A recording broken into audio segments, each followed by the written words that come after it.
Tutt has been teaching manifesting since 2003 and has written numerous books and courses on the subject, including Choose to Believe, A Practical Guide to Living Your Dreams, and Harmonic Prayer, How to Instantly Increase Your Prayer Power.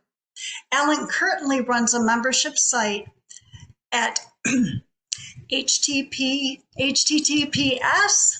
powerkeyspub.com, where he shares everything he has learned about manifesting, as well as the many courses, audio programs, and now live stream Zoom sessions to help his members take their manifesting abilities to the ultimate level.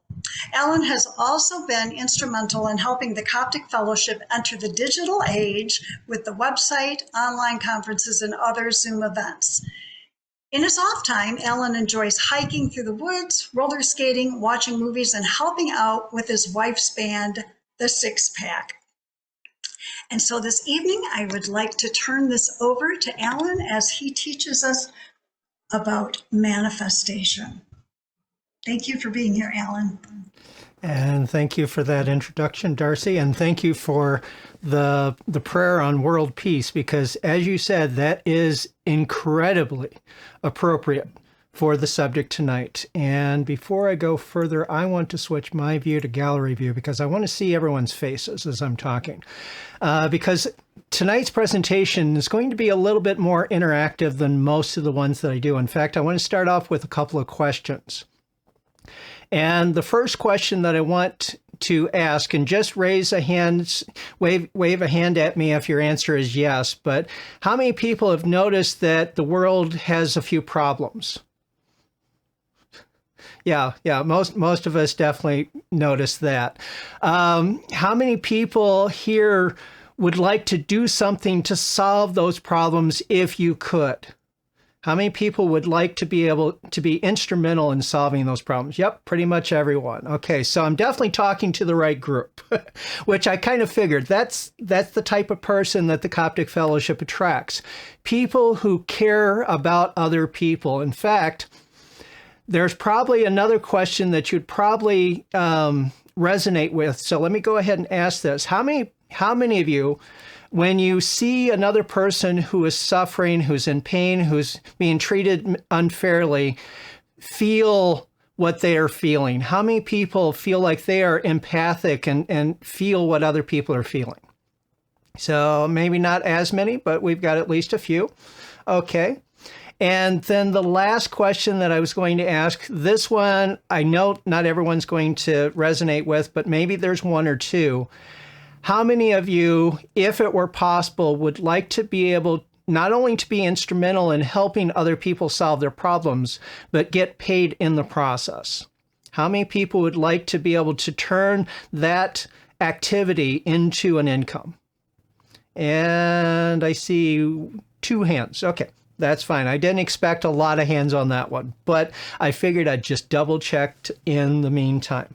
Okay, so that gives me a context in which to do this presentation, because as the title says, we're talking about manifesting on a global scale. And the prayer that Darcy read about a prayer for world peace. We would like to see the world be more harmonious, to be more peaceful, to have everybody on this planet interacting with each other in more harmonious, more peaceful, more loving ways towards each other. And a lot of us, myself included, believe that if people felt more of their own divine essence and recognized the divine essence in other people, this would manifest much more easily. So as the prayer that Darcy read at the beginning of this service suggest, one of the things that we can do to help manifest things on a global level is to pray about it. We can go into our divine space. We can make contact with the divine through that inner connection that we all have with the divine. We can focus our mind on the thing that we would like to manifest, trusting that that divine essence of the universe will make it happen. And according to our faith, it will be done for us. Most of us have a faith that is less than perfect. And I have to admit that even as long as I have been teaching manifesting, there are some things where I think about, okay, if I'm going to manifest world peace, okay, let me visualize the planet in the palm of my hand, and I'm going to put this energy around the globe, and this energy is going to make everybody kind and generous and harmonious with everybody else, and I'm going to try to put all that focus and energy into it. There's a part of me that says, I'm somewhere on that little ball. I'm that tiny little speck right there, and I'm trying to affect the whole thing. How is that working? And even though another part of my mind will answer back and says, you're not the one doing it. All I'm doing is sending the message to the divine, and the divine does it for me. There's a big, long conversation that goes on in my mind anytime we go through that. So my faith is not perfect, is the bottom line there. And so whenever we want to manifest something beyond our own scope, beyond our own life, and we want to manifest something on a big, big scale, most of us will have much better faith that the result will actually happen if we're not the only ones doing it, if we have a group of people all working together on the same thing. And each of us may have a different vision of what we want to manifest on that global scale. And it could be the idea of peaceful relationships. It could be the thing about everybody who is homeless will find a home. Everyone who is hungry will be fed. Everyone who is in lack will find abundance. And we all might have a slightly different vision of what we would like to manifest on that global scale. And yeah, we can all work together and work on each one individually. But here, even with the Coptic Fellowship, okay, the Coptic Fellowship mailing list, I think, is somewhere around 2,000 people right now. Even if we get all 2,000 people working on that, that's going to be tremendous, but there's still more people on the planet. How can we recruit them to help us manifest this big goal? So that's one of the things that I'm going to be talking about tonight, is how do we bring people in on the vision that we have to manifest and get their participation in visualizing that outcome, believing that that outcome will actually happen, and adding their energies to ours on that metaphysical level to help manifest it. That is one side of manifesting. There's another side of manifesting too. There's also the physical side of manifesting. Yes, we can all work together. We can all go into our divine space. We can all make contact with that divine. We can all visualize that perfect outcome in all its glory and all its beauty and all its perfection. And we can have that strong faith. But if that's the only thing we do, in order for world peace to take place, people have to start treating each other differently. There has to be some kind of physical response to that prayer. There has to be some kind of physical action to feed those who are hungry. There has to be some kind of physical action to get the homeless into homes. There's physical action necessary somewhere along the chain. So while we can do amazing things on a metaphysical level, we can do even more if we also involve people on a physical level. One example that I've used recently is in the area of creating low-income housing. And there's this example where if in the city that you're in, if you feel like there's a need for better low-income housing, you can approach different property developers and say, this is what my vision is. This is what we need to do. I would like your help to build these properties. Now, most property developers, they're in it to make money. They're in it for a profit. They have their own reasons. They have their own agendas. They have their own motivations.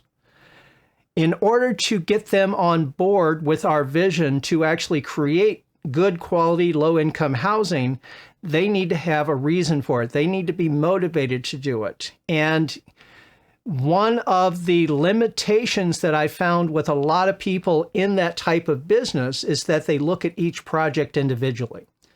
They say, okay, it takes a certain amount of work, a certain amount of effort, a certain amount of materials to build a property. If we build it for a low income, we're not going to make a lot of money. Whereas if we take that same amount of time, the same investment in materials, build something that's more upscale, we'll make more money. And so on the physical level, you're talking with people who can participate in the manifestation of what you want and convincing them, persuading them to see your vision and to be on board with your vision to make it happen. I'm not going to go into the whole line of thinking on that one because that's going off in a direction I really don't want to do right now because limited amount of time. But let me just say that there's a way of approaching that situation with logic that a property developer can see and find the reason to be on board with that vision. Other visions, you're talking with other people to do other things. And so this whole concept of manifesting on a global scale, we're approaching it on two levels. We're approaching it on the metaphysical level, getting other people to hold our vision with us. And we're also approaching it on a physical level to actually talk to people and to convince them, persuade them, inspire them, whatever word you want to use in that context, to actually take action that moves all of us in that direction. Okay, have I lost anyone so far? Does everyone understand what I'm saying? Are we all good?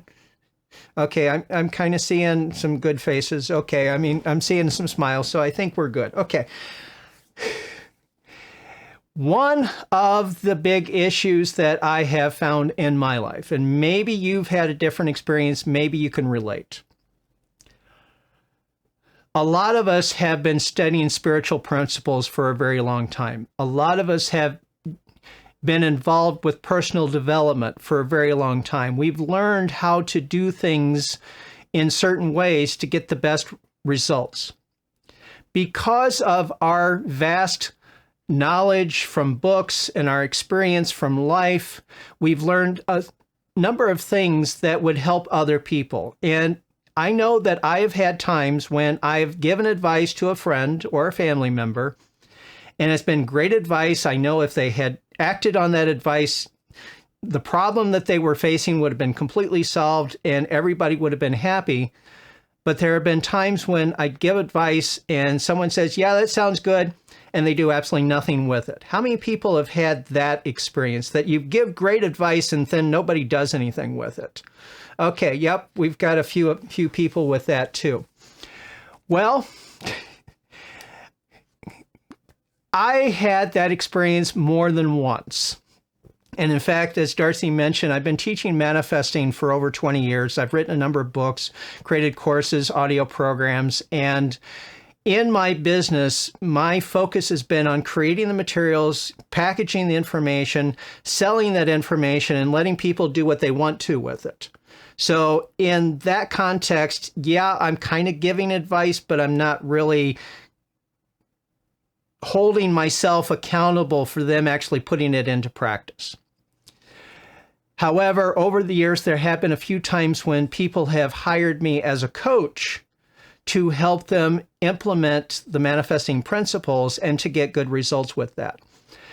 One particular client a few years ago hired me for quite a number of sessions. It was more than just one session. It was a few sessions, and then it turned into probably about 30 sessions in total over the course of a year or more. The guy paid me over $3,000 for my help. And most of the sessions turned into Q&A sessions. He'd ask me a bunch of questions. I'd give him answers. And eventually I said, you know what, if we're going to be doing this many sessions, maybe I can just walk you through the entire process and just help you do the exercises to develop the skills necessary to do that manifestation. it was another one of those situations. You give advice, you say, let's go in this direction. He says, no, I'd rather do it this way. It's like, okay, fine, that's fine. Eventually, that also got to the point where even though he was starting to see some success, my feeling was that I should have been better at coaching him so that he can get even better success than what he was getting. And it got to the point where I said, you know what? I recognize that I am limited in this situation. I need to develop some additional skills in order to better help you accomplish the goals you want to accomplish. Let me go and develop some of what I'm doing. I will come back to you when I'm ready, and I will work with you free of charge until we get up to this other level. And so we kind of took a break. I went off, studied hypnosis to a much deeper level. I even went so far into getting into hypnotherapy, where people learn how to help people get over emotional blocks and phobias and seeing the world and themselves in different ways. And I learned so much in that experience that I was able to really ramp up the impact that I could have on the people that I was working with, or with the people that I'm working with. Either phrase actually works in that situation. And when I went back to him and I said, okay, I think I've developed the skills to help you get past this issue. He said, you know what? I've moved on to other things right now. Thanks, but I'm not interested at the moment. It's like, okay, fine, whatever.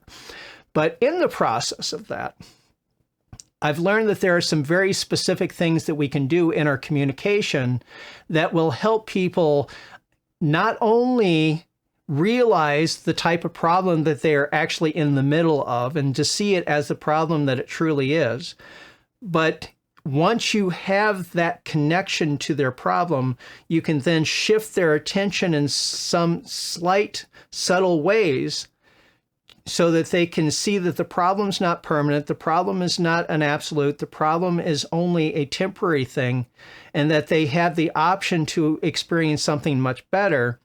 And through our communication, we can help them experience that something better so that they feel ready, willing, and able to take action on the advice that we give them so that they actually get the results that they really want in their lives.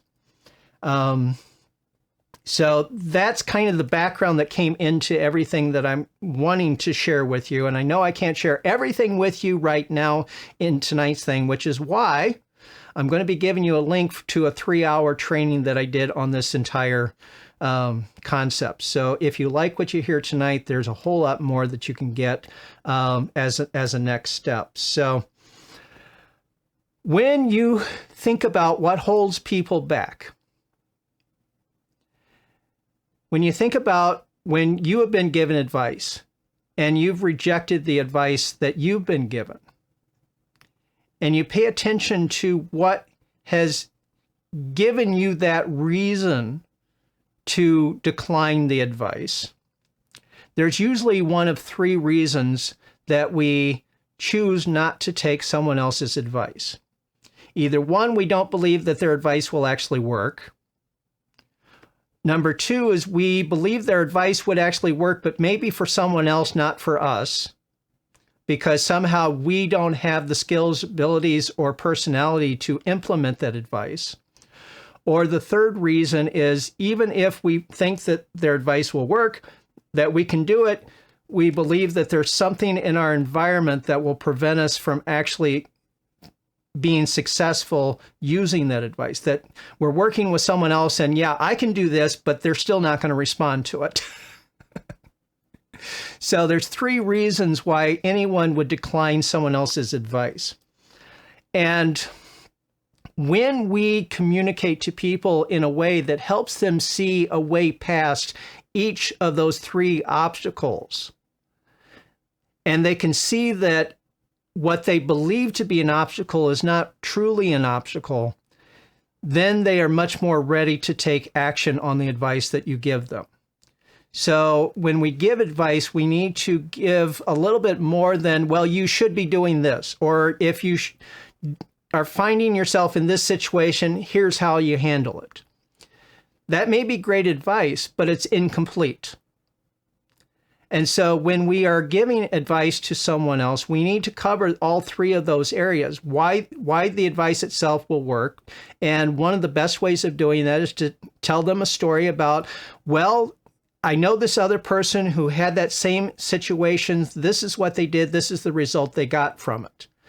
And if one story is not enough, then you find another story about, well, this is what I did when I was in that situation. Of course, you can start with the I did this and then someone else. By the time you tell 2 or 3 stories about the same thing, they realize that what they thought was an obstacle wasn't really an obstacle. And the same thing's true not only with the advice itself, but someone in their situation. It's like, okay, I don't like being pushy as far as trying to persuade other people to do things. And I know that's kind of related to what I'm talking about now, is I'm telling you that if you present yourself and persuade other people, you'll get good results in impacting the world. Some of you may be thinking, well, that's just not me. That's not who I am. And I perfectly understand that, because that's not who I was either for a very long time. And here's an example of what I'm talking about as far as telling stories that can help people see a way past an obstacle. If you felt like this was not you, that you are not a persuasive individual, you're not a charismatic individual, you just don't have that personality, the thing that I would mention first is that over the course of our lives, we have changed from year to year. I am definitely not the same person I was 5 years ago. I'm not the same person I was 10 years ago, 20 years ago. Every few years, I can recognize a difference in myself from where I was a few years previously to that.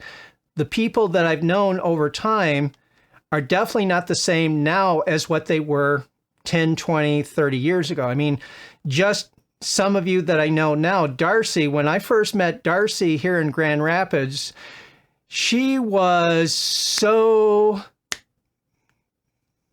decisive on everything. And I'm not saying you're not decisive right now, but you're so much more laid back now than you were back then. So I'm trying to put the positive spin on what you were before then. You're much more laid back now than what you were before. And she's mellowed out over time. And so that's one change. Claudia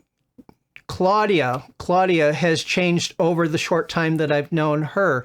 Okay, I recognize that. I think what I've seen with Claudia is that I don't even know how to put it into words. But I've recognized the difference. Okay, you know what? I'm getting off on a tangent here, and I don't want to take up too much time with everything.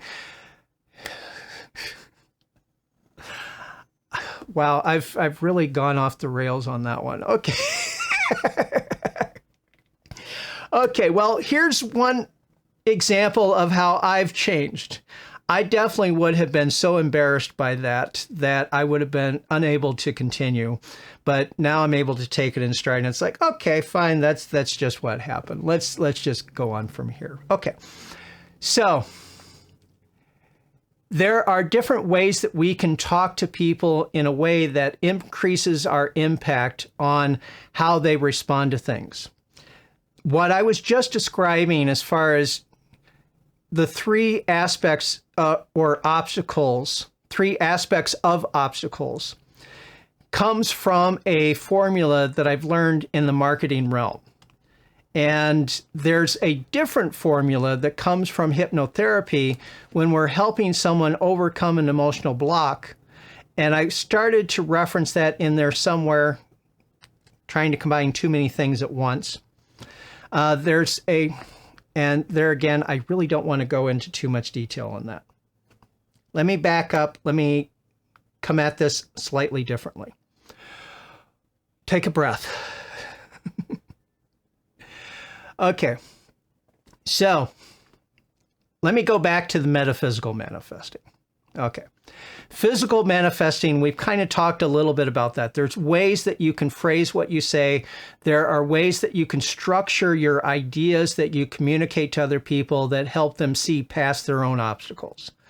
That is one side of the manifesting when we're trying to bring more people into the project. On the metaphysical level, let's go back to that for a moment. When we are describing our vision to other people, for right now, I've got the floor. I'm the one giving the presentation, so I've got the ears of the audience. And so if I were talking about my vision for the world, which if I want to focus on only one vision of the world, that vision is the concept of helping everyone understand that they are a divine being, that they do have the power and the authority to create their world, their life, their way. And everyone else can be as individual, as different, as unique as they want to be, and it doesn't impact your experience of life. And you have the power to control your life, your experience of life, letting other people do what they're going to do. And that is a very simple definition of the vision. It's a very dry definition of the vision. It really doesn't do a whole lot to recruit you into manifesting that vision. However, again, how we communicate is the key to getting other people to participate in our manifestation with us. So if I wanted to recruit you into manifesting this, I would go into far more detail on what this vision looks like, on how we feel when we are empowered. It's the thing about when you know that you are connected to the divine, when you have that divine connection active and present on near the surface every moment of every day. It's like you wake up in the morning and it doesn't matter what kind of weather is going on outside. It's a beautiful day. And you wake up with energy, you wake up with enthusiasm, you wake up with ideas on what you want to do for the day. And so there's no hesitation of getting out of bed, getting ready, and getting started with the day because you know it's going to be a great day. And no matter what you run into, it's like every person you meet, when you are acting as that divine emissary, when you are acting as that authentic divine self that you have within yourself, and you recognize the divine essence within each person, it's like everyone you meet, you're meeting another version of yourself. And as you recognize that divine essence within each person you meet, it's like there's this energy that goes back and forth between the two of you. You feel that connection and you're energized by that connection. The other person is energized by that connection. You can see that that other person is energized from the connection they now have with you. And every meeting you have with every person is a blessing. And it doesn't matter what it's about. It doesn't matter what context it's in. Just the very fact that you are able to interact with other people is one blessing after another. And when you spend your days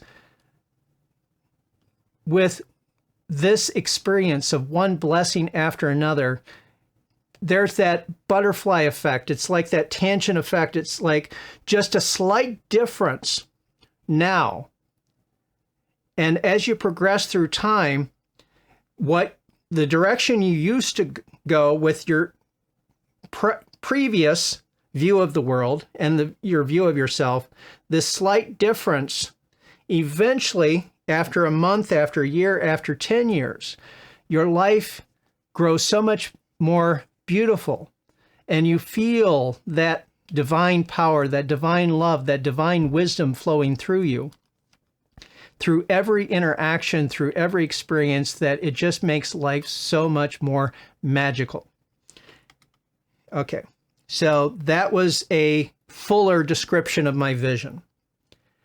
And I have to say that I'm analyzing what I'm doing while I'm doing it, trying to watch reactions to everything. And my mind was separated off beyond where it should have been. So I know it didn't come across as well as it could have. But I think that you can see the difference between those two ways of describing the vision, and you can see how a much more fuller, rich description of it inspires an experience within the listener. As you were listening to that fuller description, you may have had an experience of what would that be like to feel that interaction with each person you meet. What would it feel like to wake up with that realization that you are a divine being with the divine right and power to create your world your way? What would it be like to have that difference magnified day by day into something even more beautiful? And as you are envisioning that, there is a part of your mind that is already manifesting that. And so just by listening to a full, rich description of a manifesting vision, you have been recruited into helping that manifestation happen. And when you're describing your vision to whoever you're talking to, whether it's one person, whether it's 10 people, whether you're doing a YouTube video or Facebook video or whatever, if you get 1,000 or 1,000,000 people listening to your vision, you are getting that many people helping to manifest your vision. And that brings in a tremendous amount of manifesting power that truly can manifest on a global scale. So I know I've kind of been a little bit all over the place with this. I do hope that I've given you at least a taste of what I'm trying to communicate with you. I am going to post a link in the chat here where you can get the 3-hour workshop on all of this that goes into much more detail, that's a lot more focused, that is better presented because I was just focusing on delivering the content. If you click that link in the chat, it'll open up a browser window and you can look at it later if you want to. And it's absolutely free. It's something that I sell on the website for $97. But because you're here and you're part of the Coptic Fellowship experience, I'm giving it to you for free. And this is an example of the direction that I'm going in my business now. So I'm going to call that good for the presentation. And let's go ahead and get into the discussion portion of all this. And I can help to clarify anything that I messed up.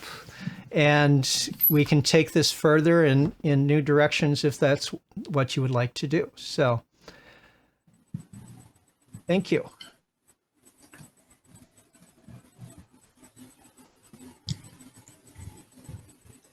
Thank you, Alan.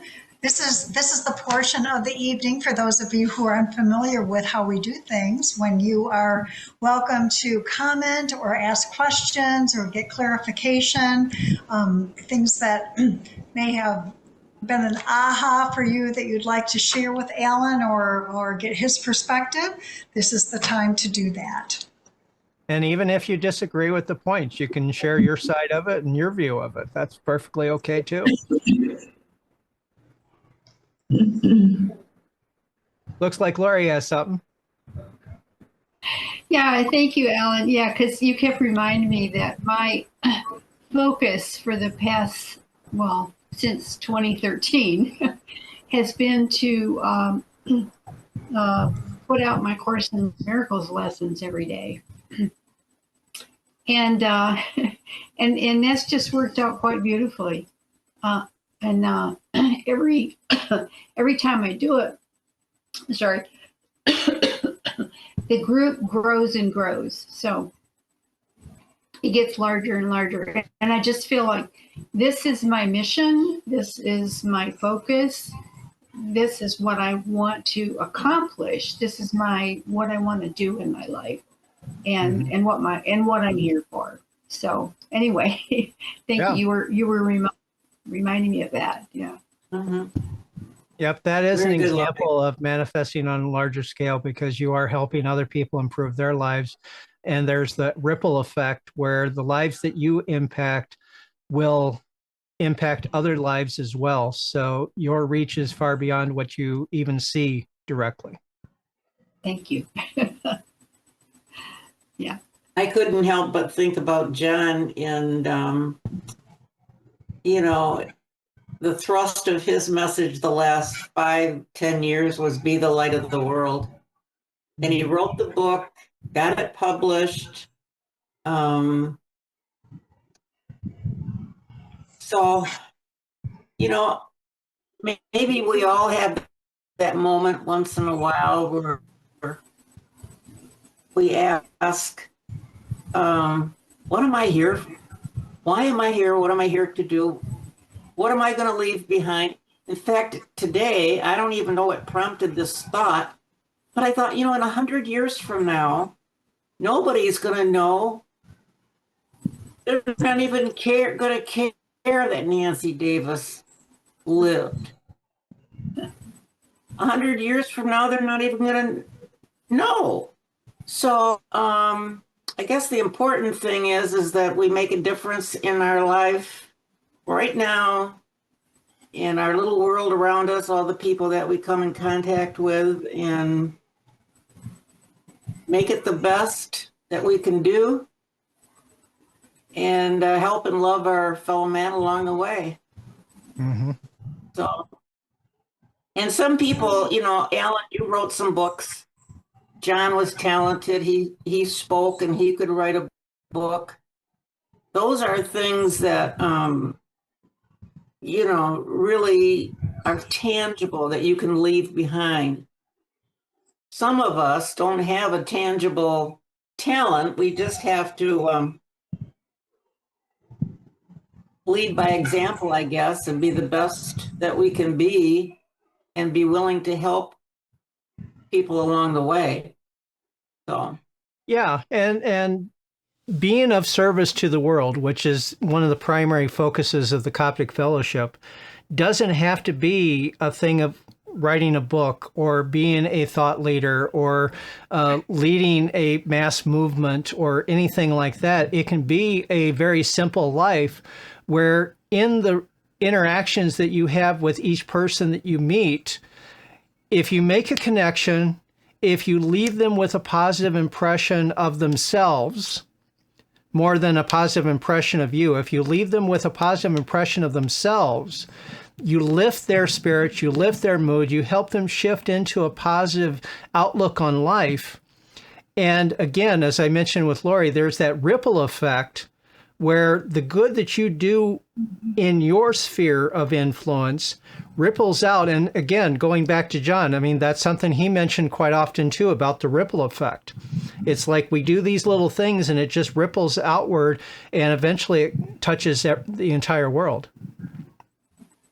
Yeah, you don't know what you have said to somebody that may have given them the courage to do something that they wouldn't have done otherwise. right. So even though they don't remember your name 100 years from now, there may have been some action that was taken because of some sentence that you made at some time in your life to some individual. Talking about John, there's one thing right now with the whole economy and the country and everything all in uproar and strange what's going to happen next. And I keep remembering what he said to me once when he did a numerology was that I would never be wealthy, but I would always have what I needed. And anytime things start to get out of whack and I start to think, oh, how am I going to afford that? How am I going to manage? Then I just stop and think, don't have to worry about it. I'm always going to have what I need. Mm-hmm. And John said that, and I believe that. And I believe, there's so many things that we've learned in each one of these talks. Just a simple line will carry me, something will strike me, when I think I can't do that, then it'll be, what do you mean you can't do that? You know that you can, anything is possible. You visualize it and see it done and it will happen, Yeah. So whatever, nobody's going to remember 100 years from now who it was that said that. but it will ripple and you'll have a big effect. You have no idea how many people that reaches.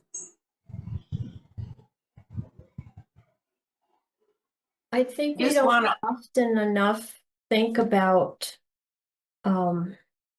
that this world and us and everything is just energy, and that energy cannot be destroyed. It just goes forward.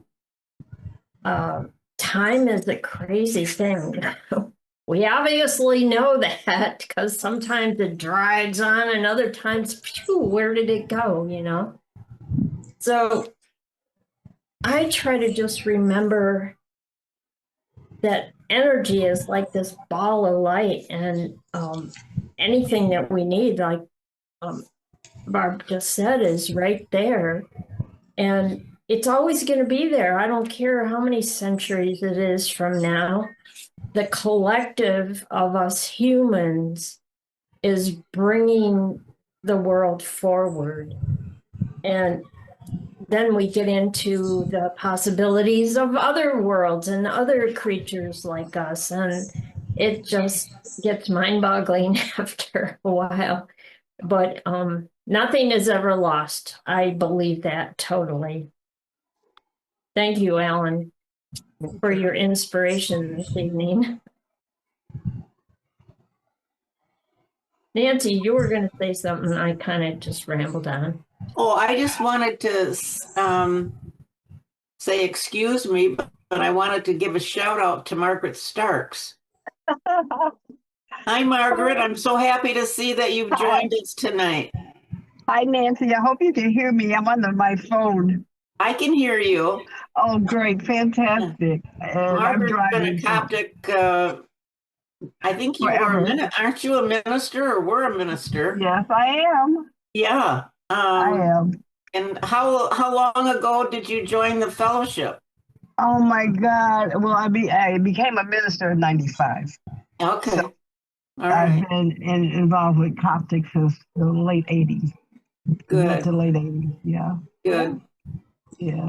Hello, Well- Nancy. Hello, everyone. It's been a long time since I've really been connected, but happy to be here today. Good. And thank Wonderful you to for this see you and lovely- hear you and say hi to Bev for me. I will. I certainly Okay. will. Okay. Thank you. Sorry about that, Alan. I just had to do it. Thank you so much. Thank you, Alan. Very welcome. You know, Wow. Alan, you talked a little bit about, as you were talking about your vision and how you kind of draw people into sharing that vision. And I have found myself that when you can create that feeling connection, create an emotional reason, you know, you're talking about the the investment people, you know, that they just want to make money, but people on that level who can feel a purpose or connect with the purpose on an emotional level are much more likely to get involved in something. And because it's that that feeling. I wrote it down here. What did I write? That feeling, and then the relatability through the stories. That's what inspires people to think, oh, you know, this really speaks to me. I'd like to be a part of that. So thank you for sharing that. Yeah, the emotional component is probably the most important part of it. Yep. Can I ask a question? Sure. Go ahead. Yeah. Please. I was talking to Claudia and maybe Catherine about this earlier too, but if all of a sudden, well, for me this year, a whole bunch of money has just dropped down on me. I don't mean it went away. I meant it came in. That's the way I heard it. Yeah. Yeah, Oh, which, your court case came out in your favor? No, Oh. that was fine. I didn't care about that. The Oh. next door neighbor got most of my uncle's money, but my brother and I both got a check in the mail for over 11,000. So it was Lovely. something. And so that was one of the things that just dropped in on me. And then my ex-husband from 20 years ago, and he was married after that. My daughter was in charge of his finances, and she sent all of us a check for 19,000. And also, I had no idea about this. I was on his life insurance policy from General Motors, and they sent me a check for $10,000. It's just all came, rushing in from nowhere. And I guess I was just wondering, do you think I manifested that, or just kind of? My view is that we manifest everything that comes into our life. Okay. Whether we do it consciously or unconsciously is the question. Did I do it on purpose or did I do it by accident? And I know that you have such strong faith that things are always going in a good direction, that belief is going to influence everything that happens around you. And it's one of the things that I've had to develop over time is that good things just happen to me. Once you believe that, then everything that happens to you is going to be good in some way. Thank you. Gives me a little clarification on that. And it's been great. Yeah. I wanted to add a little thing to this too. While you're talking, I have this little globe. I don't know if you can see it or not. It's a stress ball. Oh. And while we are in this talk, I've been massaging my little globe and giving it love. And I feel energy that I'm giving, but I also feel energy that I'm receiving, even from this, even though it's just a little rubber ball. And I'm passing this to the world. This is just an image, but it's not just an image, if you can understand what I'm saying. Right. It's a symbolic representation of the actual world itself. And so as you see that ball as the earth, and as you are sending love to the earth through the symbol of the ball, you are connected to the earth itself. And as somebody else mentioned here, I think it was Claudia that said energy cannot be destroyed. It's always just moving around. As you send energy out, energy is going to come back to you one way or another. And so that's why the more energy you send out, the more energy you get back. And the more love you send out, the more love you get back. The more of anything you send out, the more of that thing, or at least a representation of that thing, you will get back. It's the basic law of karma.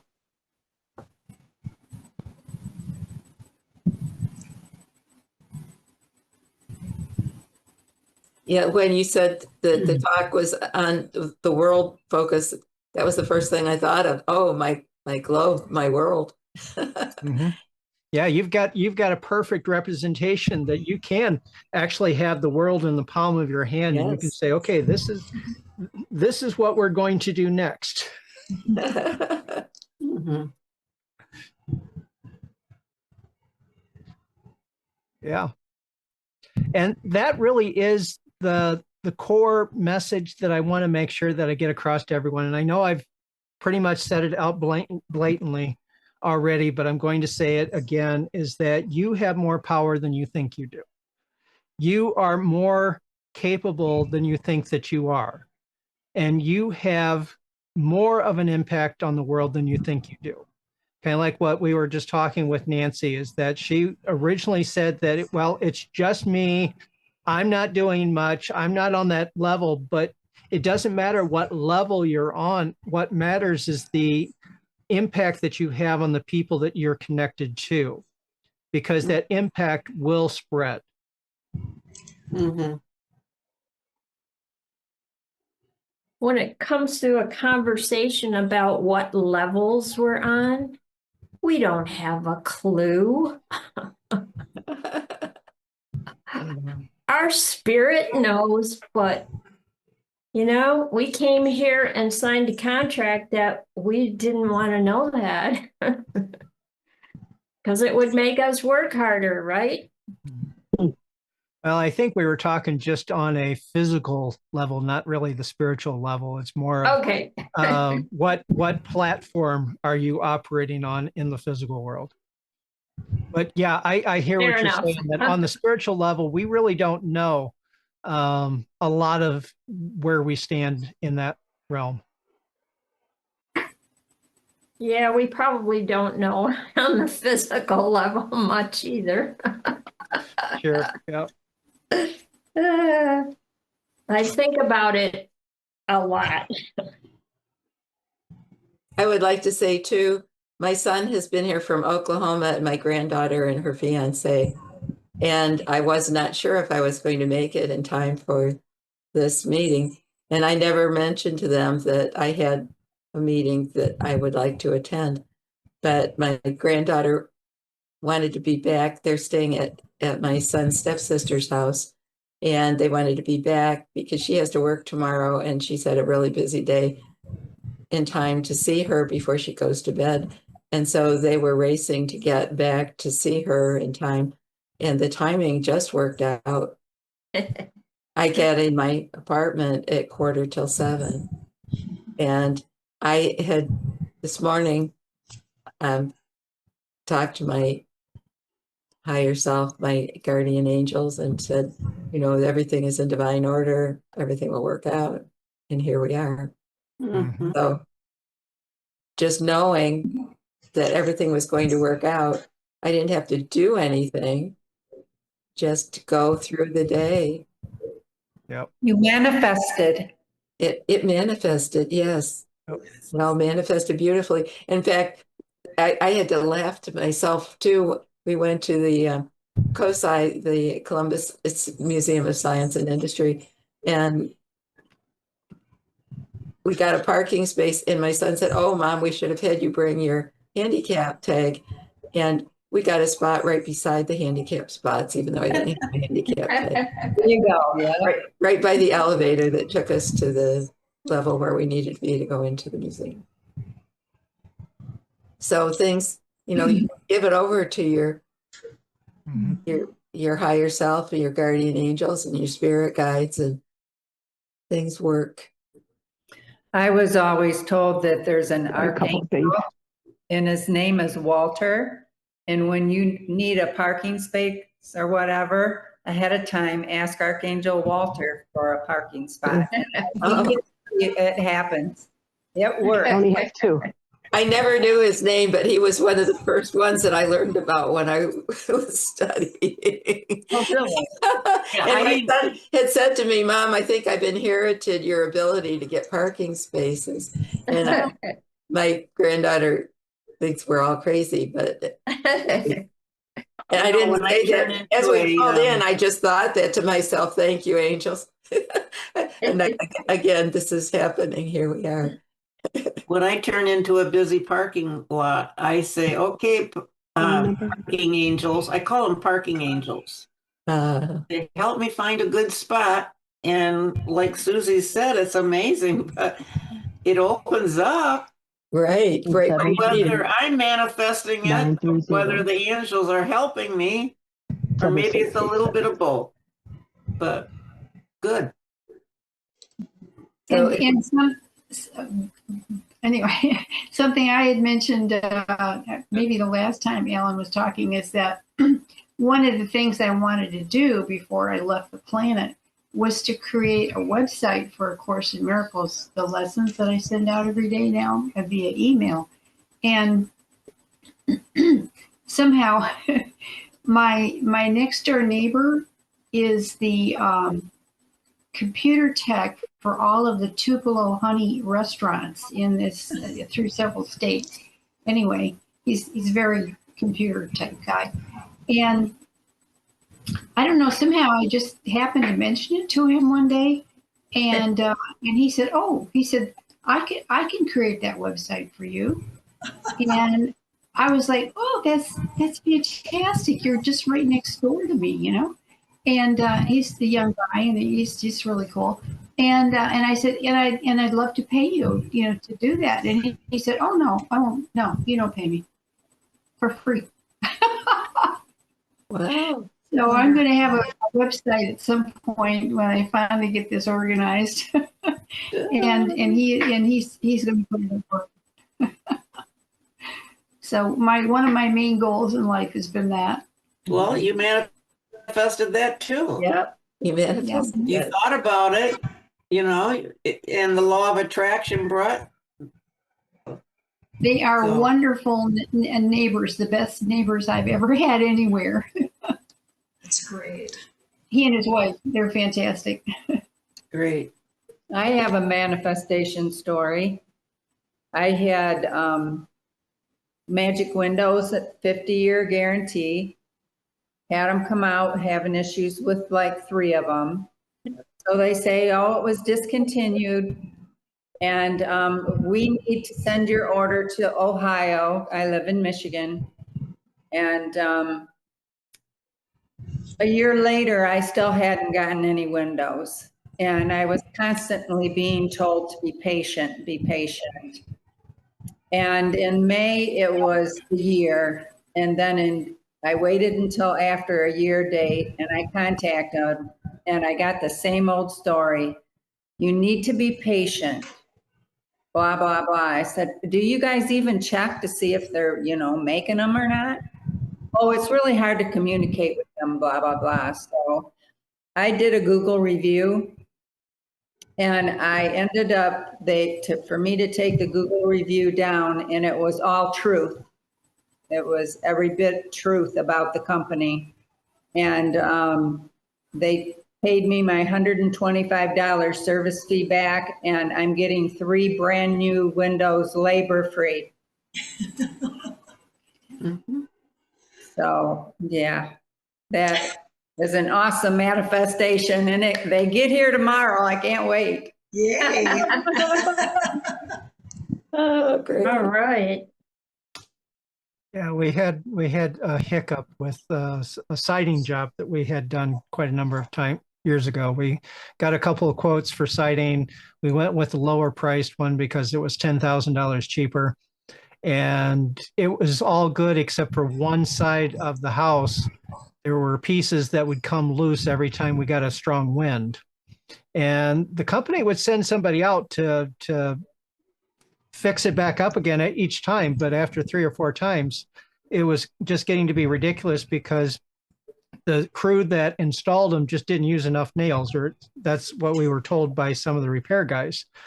And eventually it got to the point where we just said, let's kind of forget about them. Let's get our own guy over here and just retack up all the siding, because all he had to do was go up and just put more nails in to attach it.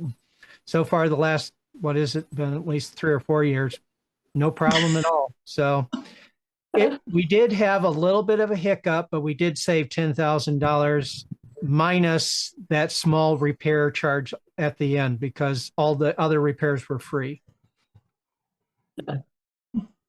So overall, it was a good thing. A little hassle, but in the end, it was good. Yeah. And patience is a lesson. I know. It's a spiritual practice. Yes. actually. Patience. No. I don't know if I would have waited a full year. Months I waited. Yeah. I have a manifestation that recently happened. Sure. Let us know. I was in my house and moving real fast and tripped. My toe got caught on this rug and it bent my toe all the way back. The pain was excruciating, but I caught myself. I'm like, nope, this is not going to happen. I am not going to hurt. All is well because it's only God right here, right now. So after a few seconds, I sat down, I grabbed my toe and just held on to it. And then let it go for a moment. Got some ice and put on there because it was so red. and it was trying to swell. And I'm like, I'm only accepting the power, the presence of God right here, right now. And after a few moments, I got up and walked. The swelling went down. No pain, no broken toe. And it's just how we think about things, how we accept, because we always manifest. Yeah. Mhm. They're better or different. So that was just something that was really wonderful. I wish I Happened. heard your story 2 months ago. I broke 4 toes that bent backwards and actually broke.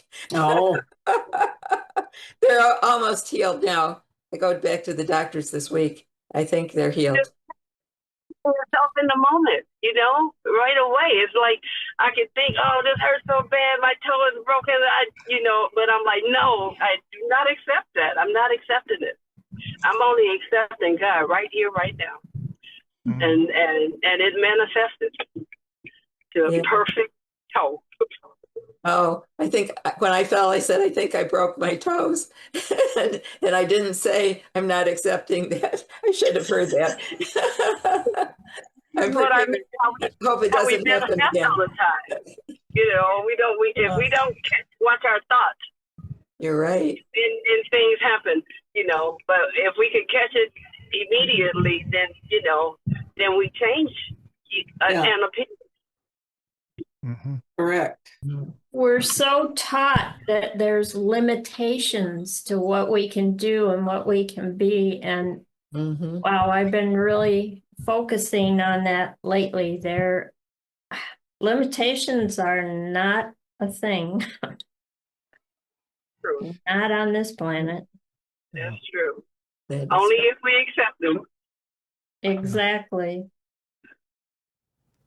When I grew up, I used to be very allergic to pollen, and there were quite a number of times over various summers when I would get into a sneezing fit, and it would be like just everything all at once. And that was kind of an every year thing for me for quite a long time until in the mid 80s. I was in Kansas City at the time. It was starting to come up again. And I had recently been learning about the power of the mind, the power of belief. And I made a choice at that time that, again, kind of like what Margaret was saying, I do not accept this. And I am choosing to believe that there is no such thing as allergies. This is a game that we play. I was also reading Ernest Holmes and The Science of Mind at that time, too. And it's like, that is not truth. It may have been a fact of my previous existence, but it's not truth with the capital T, as the New Thought people will talk about. And so I focused my mind very intently on there's no such thing as allergies. There's no such thing as allergies. There's no such thing as allergies. This is an illusion. And I don't remember exactly how long it took. It may have only been a day or 2 days until I stopped responding to pollen. And I've never had a problem with it since. Fantastic. Great. Great story. And so nowadays when people say, well, I've got allergies and I've got this, I have to focus my mind. That's their story, not mine. That's right. Thank you. Thank you all. Thank you, everyone. Have a wonderful evening. You too. Thank you. Good night, everyone. Good night. Good night.